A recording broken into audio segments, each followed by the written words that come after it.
We have BBC News here. The only reason why we have to come is because of how bad they are. When you describe this crowd, how are you going to describe them in your news report? Well, we're going to call them what you've labelled yourself, which is an anti-extremist movement. When your news report comes out on this, yes, will you mention the word far right? If people have labelled it as such, then we have to reflect that. You should report and reflect what you've met and seen today. Have you seen far right demonstrators?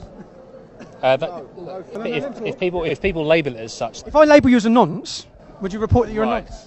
Because there's no truth in it, is there?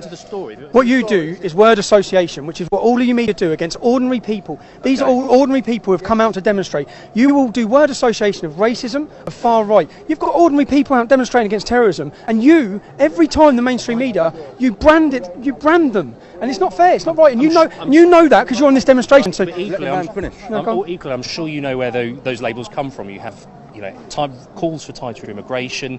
That is a right-wing rhetoric. So calls for tighter immigration against Islamic terrorism is a right-wing rhetoric. In fact, the Labour Party talk about immigration, tighter controls on immigration. Everyone does. Right. What do you mean a right-wing rhetoric? How's that a right-wing rhetoric? Well, people would say that is because this group talks about terrorism and talks about controlling borders, that means they're far right. It's a far right. Yeah, they could be. You see, this is what you're up against. This is what you're up against. This is BBC. So if someone identifies as wanting to stop Islamic terrorism and controlling your borders, it's far right. It would be labelled as such. By people like you. But in my opinion, it's absolutely invalid. It's about getting. You're reporting for the BBC. You're lying for the BBC. You are officially fake news, and you're demonising so many innocent people. Right. You make it impossible for people to talk. You do that.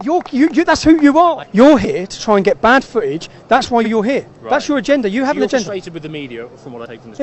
You have a complete agenda when you come to these demonstrations. And you usually don't even report. If you can't get any bad footage of today, if you can't get violence, you don't report. Do you think there would be violence today? I mean, it's been peaceful so far. No, not unless far left demonstrators are allowed to get up and throw things at people, which is what usually happens. So if the police want to stitch the organisation up, which we see time and time again,